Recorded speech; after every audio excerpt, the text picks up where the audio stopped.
Oi, gente, boa noite. Eu vou fazer uma breve apresentação sobre o caso clínico de transtornos alimentares que nosso grupo selecionou para trazer aqui hoje.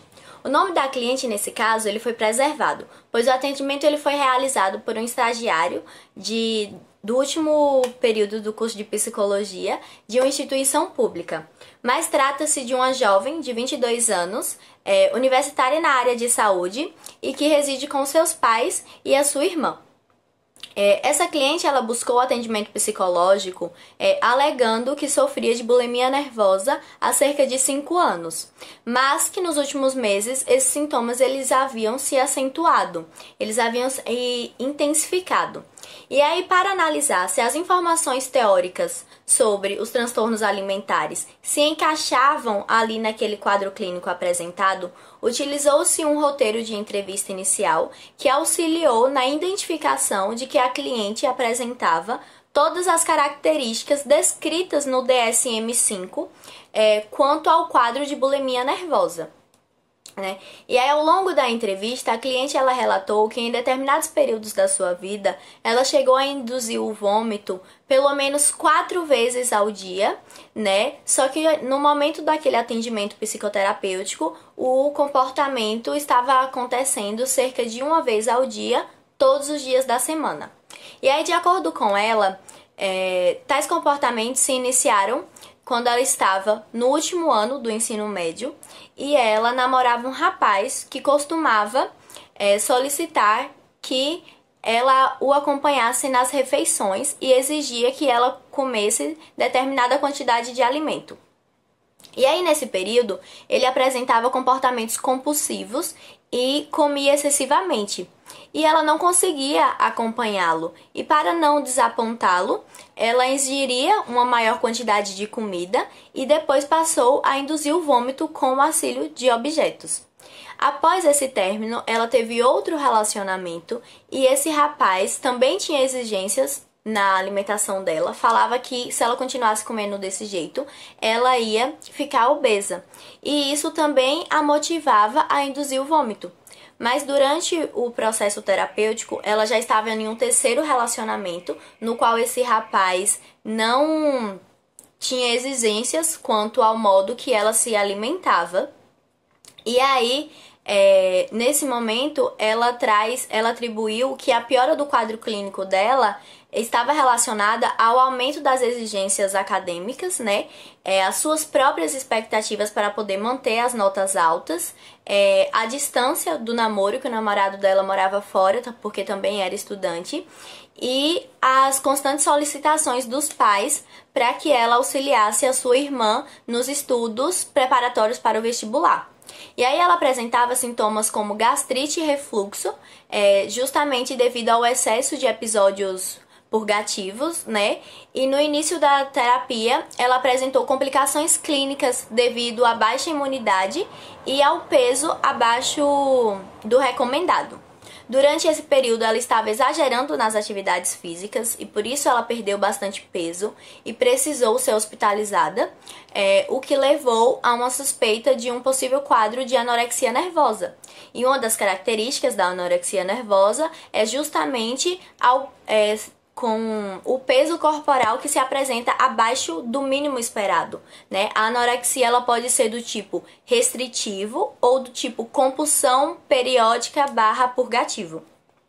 E aí, nesse sentido, pode-se observar que a cliente ela apresentava comportamentos que sustentavam tanto o diagnóstico de bulimia nervosa como o diagnóstico de anorexia nervosa, porque justamente em alguns momentos ela apresentava mais características da bulimia, como a compulsão alimentar seguida da purgação, e em outros momentos ela apresentava mais comportamentos relacionados ao quadro de anorexia nervosa, como os períodos de restrição alimentar, excesso nas atividades físicas, com consequência tendo a perda de peso, né?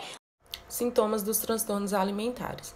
Os sintomas dos transtornos alimentares, no geral, envolvem mudanças no comportamento alimentar, preocupação excessiva com o peso, assim como alterações na personalidade. Na bulimia nervosa, o tipo de transtorno alimentar que foi visto no caso clínico, os sintomas envolvem crônica inflamada, dor de garganta, problemas nas glândulas salivares, erosão do esmalte dentário devido ao ácido do estômago em decorrência dos vômitos, níveis muito altos ou muito baixos de sódio, cálcio e potássio, entre outros, sangramento retal quando se utiliza de laxantes, além de sentimentos negativos que envolvem frustração, tristeza, desânimo, ansiedade e sensação de falta de controle sobre o seu próprio comportamento, vergonha, culpa e desejo de autopunição. No caso clínico, a jovem relatou sintomas como gastrite, refluxo, baixa imunidade, peso abaixo do recomendado e corrosão dos dentes. Provocava vômito com maior frequência e sentimentos de tristeza e mágoa. E quando se trata da anorexia nervosa, os sintomas são diversos, como peso corporal extremamente baixo, a perda de massa de gordura, uma restrição alimentar severa, falta de vontade para manter um peso normal e saudável, distorção da imagem corporal, gastrite, descamação em pele seca, hipotermia, anemia e, no caso das mulheres, inibição do ciclo menstrual. Na ortorexia nervosa, relacionada à obsessão por alimentos saudáveis e nutritivos de maneira exagerada, a perda de peso excessivo, não ingestão de alimentos com sal, açúcar e gordura, dieta restritiva, anemia, isolamento social e quando comem algo fora do que é planejado, se sentem culpados e pode levá-los, em alguns casos, à depressão. Na vigorexia, que se trata de um transtorno de ansiedade, onde o paciente tem uma distorção de sua imagem e intensos exercícios físicos, comum em indivíduos do sexo masculino, os sintomas incluem preocupação exagerada, dietas rigorosas, tendência à automedicação, métodos extremos de treino e, em casos raros, tentativas de suicídio. No transtorno de compulsão alimentar, é comum os pacientes terem sobrepeso ou obesidade pelo fato de perder o controle sobre o consumo de alimentos. Surgem então sentimentos de culpa, vergonha e angústia. De maneira geral, mesmo se manifestando de diversas formas, os transtornos alimentares possuem alguns sinais de alertas que possam ser identificados pela família e pessoas mais próximas, como perda de peso repentina, restrição alimentar, isolamento social, sendo um sintoma psicológico e emocional, perda do desejo sexual. No homem pode haver dificuldade em manter a ereção, e nas mulheres pode acontecer de interromper a menstruação e, em casos mais graves, causar infertilidade. Os transtornos alimentares apresentam como sintomas psíquicos o perfeccionismo, controle, rigidez, introversão, retração social, pensamentos obsessivos, entre outros. Eu sou a Issa e vou falar um pouco sobre a avaliação e o diagnóstico. No início da avaliação, a cliente apresentava comportamentos que sustentavam tanto o diagnóstico de bulimia nervosa como o de anorexia nervosa. E em alguns momentos prevaleciam as características da bulimia, como a compulsão alimentar seguida por a purgação, e em outros momentos apresentava os comportamentos relacionados ao quadro de anorexia, como longos períodos de restrição alimentar, o excesso de atividade física e a perca de peso, tendo como consequência a hospitalização. Então, após uma longa busca de informações com a cliente sobre seu caso clínico, de modo a operacionalizar os comportamentos e verificar as variáveis relacionadas aos mesmos, foi necessária a utilização do DSM-5, que identificou as características e auxiliou nesse diagnóstico, confirmando o que a cliente apresentava.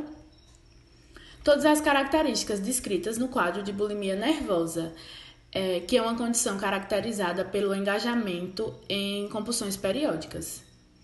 Na bulimia nervosa, existem subtipos e, para diferenciar, é necessário verificar o tempo de episódios de compulsão alimentar. Então, se a pessoa se encaixar no tipo de episódio durante um período de 3 meses, pode ser considerado o critério do tipo compulsão periódica purgativo. E se for ao contrário, se durante esses 3 meses não houver essa ocorrência de episódios de compulsão alimentar, é mais provável que ocorra o critério de tipo restritivo. O indivíduo com esse transtorno pode apresentar tanto complicações devido aos danos causados pela indução de vômito, como o baixo peso, e algum desses exemplos é a inanição, a anemia, lesões do sistema gástrico, desidratação, alteração hormonais, bradicardíaca e erosão no esmalte dentário. e a cliente destacou que apresentou vários desses sintomas citados anteriormente. Por fim, foi constatado que pessoas com bulimia nervosa apresentavam uma história de maior sofrimento relacionada à punição do tipo físico que ocorreu durante a infância. E algumas características relacionadas a essa presença desse conflito familiar, do perfeccionismo e da necessidade de manter controle sobre a própria vida também têm sido identificadas como parte do repertório desses indivíduos de transtornos alimentares.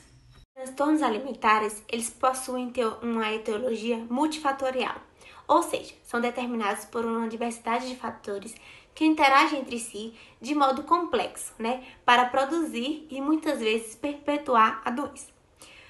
Com isso, os fatores eles se dão em 3 etapas. O primeiro são os fatores predispotentes, que são aqueles que aumentam a chance do aparecimento do transtorno alimentar.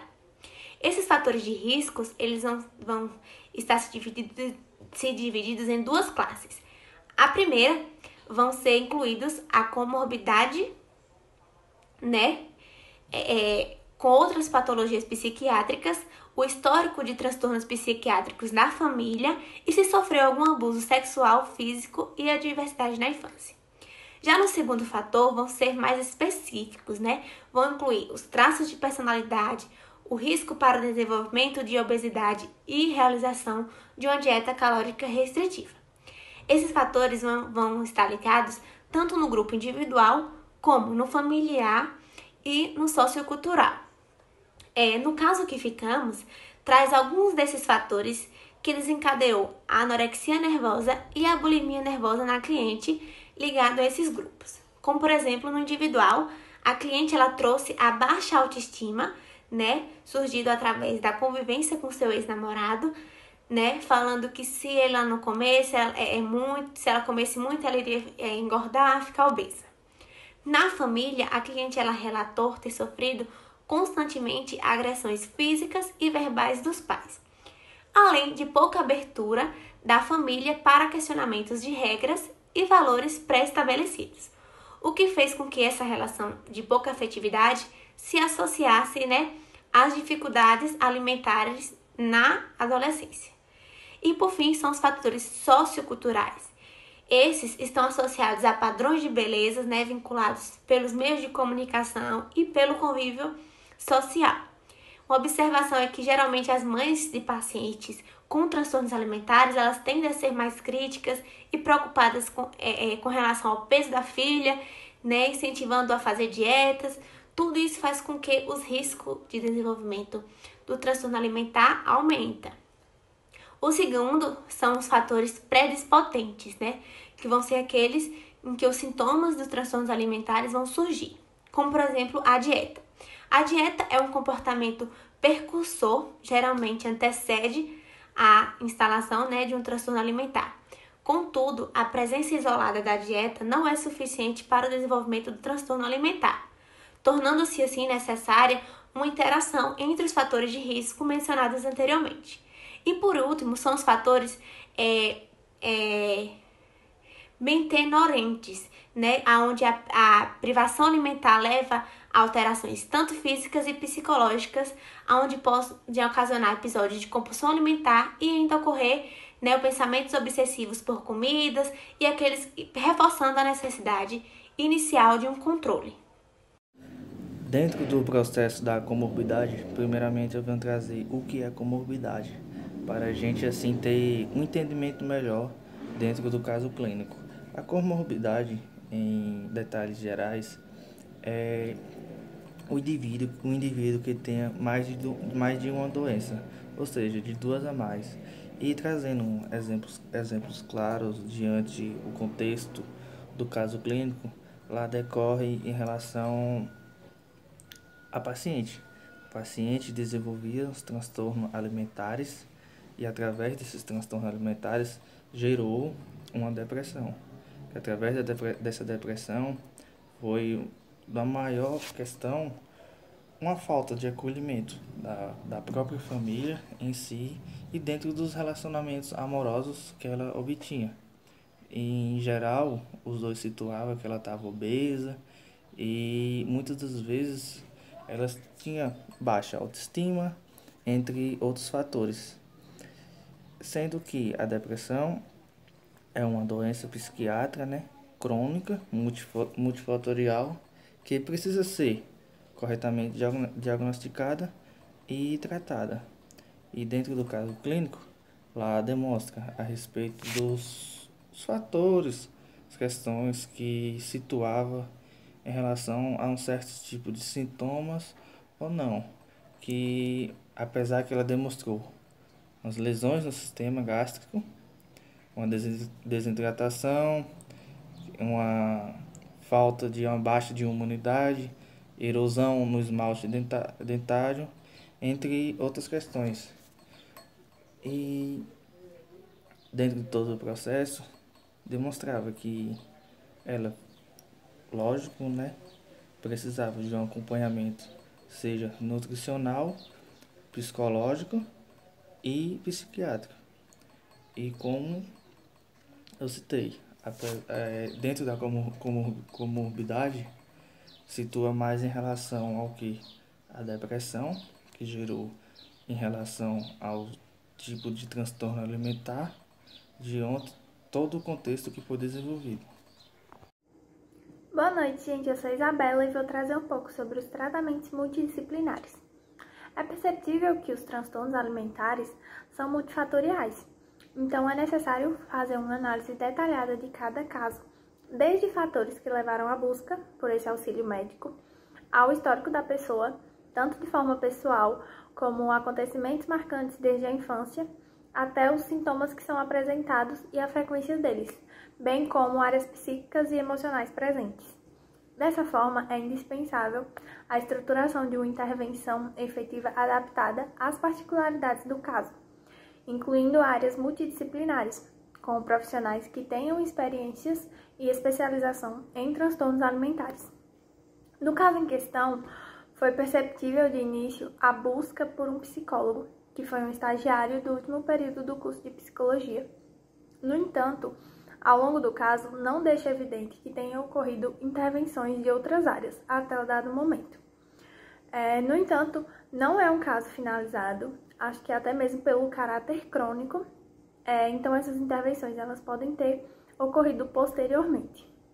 No entanto, em casos assim, é recomendado que sejam feitas intervenções com alguns profissionais, como o psicólogo, tanto para uma avaliação e levantamento de hipóteses funcionais, quanto para a psicoterapia no tratamento de diversas outras questões que possam estar contribuindo para esse diagnóstico. Como, nesse caso, algumas são evidenciadas como conflitos e dificuldades em relacionamentos, ansiedade, violências, baixa autoestima, perfeccionismo, preocupação excessiva com padrões estéticos, déficit de habilidades sociais e até mesmo o medo de perder o controle em diversas áreas que não são alimentares. Então, o psicólogo vai estar entrando na psicoterapia para o tratamento dessas questões que podem estar contribuindo ou agravando os sintomas. Um psiquiatra para auxiliar nesse diagnóstico e na administração de medicamentos psicofármacos que geralmente podem conduzir a uma melhora do paciente. Um nutricionista para uma educação nutricional, realizando dietas adequadas para o caso, sendo em alguns uma reintrodução alimentar gradativa e em outros uma própria reeducação. E outros profissionais clínicos também, pois em alguns casos acaba sendo necessária a hospitalização dessa pessoa por diversos fatores, como complicações médico-psiquiátricas, que vão desde fatores psíquicos até desnutrição, baixa imunidade decorrente disso, ciclos de compulsão alimentar, abuso de laxantes, entre outros comportamentos de risco. Muitas vezes, essas internações são realizadas em clínicas específicas aos transtornos alimentares e, a depender do caso, pode ser apenas diurno ou tratamentos intensivos. São extremamente importantes essas estratégias multiprofissionais e extra-hospitalares para otimizar a condução do caso e auxiliar essa aceitação do tratamento e melhora do prognóstico. Um ponto complementar seria adicionar um profissional de educação física em alguns casos. No caso em questão, a paciente inclusive torceu o pé realizando atividades físicas de forma inadequada. E mesmo assim não cessou essa realização, o que comprometeu essa lesão. E ainda tem o ponto de que ela tem uma rotina pré-estabelecida muito ativa, que inclui essas atividades físicas. E é perceptível uma grande preocupação em manter a rotina ao ponto que não conseguir realizá-las pode gerar crises. Então, se visto esses pontos, é perceptível que a prática de atividades físicas não poderiam ser interrompidas de forma brusca, principalmente pelos impactos psicológicos que poderia desenvolver por essa quebra de rotina. No entanto, deveriam ser repensados por um profissional para adequar a diminuição gradativa e de forma segura. Terapias psicológicas à análise do comportamento. Profissionais orientados por tal teoria consideram que os comportamentos e sintomas apresentados pelo cliente são produtos de fatores ambientais e biológicos.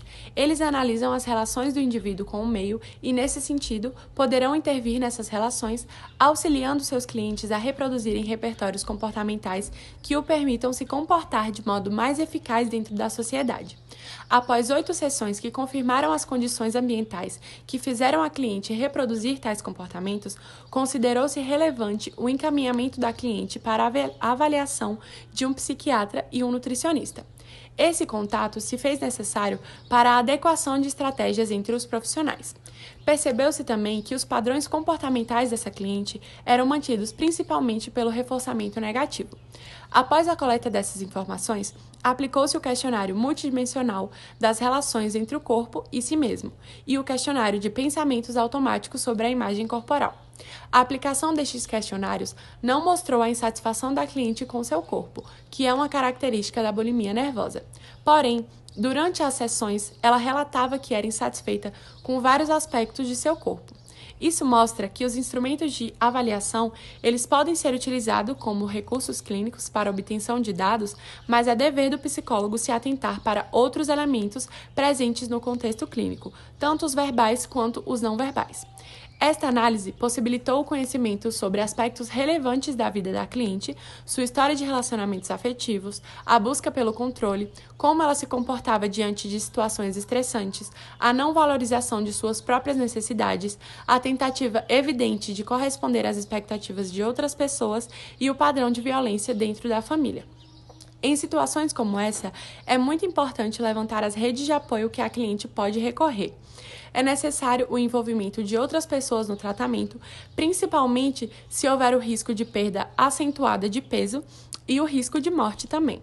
Terapeutas podem ser partes dessa rede de apoio, estabelecendo uma relação positiva, reforçadora, para que a cliente se sinta à vontade para relatar suas situações em que pode ter perdido o controle, se engajar em comportamentos alimentares inadequados, apresentar o padrão comportamental relacionado à baixa autoestima e etc. Nesse caso, aos poucos, a cliente conseguiu informar algumas pessoas próximas, como a mãe, o namorado, a irmã e as amigas, sobre sua condição clínica e recebeu cuidado e apoio dessas pessoas após a revelação. Tal condição pode elucidar variáveis causais e mantenedoras relevantes. Este transtorno, assim como outros, exige uma atuação multidisciplinar para realizar uma análise integral e uma intervenção efetiva. Terapias psicológicas, a terapia cognitivo-comportamental. Ela é considerada uma das principais abordagens para o tratamento dos transtornos alimentares e é baseada em uma intervenção semi-estruturada e objetiva que busca identificar e corrigir as condições que favorecem o desenvolvimento e a manutenção das alterações cognitivas e comportamentais. Para este referencial, o sistema de crenças de um indivíduo exerce um papel determinante em seus sentimentos e em seus comportamentos.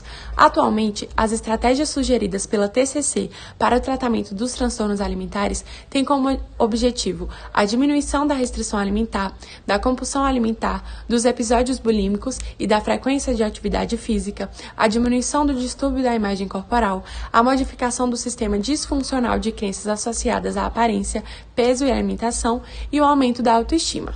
O processo é desenvolvido ao longo de 3 etapas, cada uma com 8 entrevistas realizadas 2 vezes por semana. A primeira tem o objetivo de analisar o compromisso do paciente com esse tratamento e também no controle da sua ingestão. A segunda etapa ela é voltada para a reestruturação cognitiva e a terceira etapa se preocupa em manter todas as conquistas das fases anteriores e fazer um plano de prevenção de recaídas.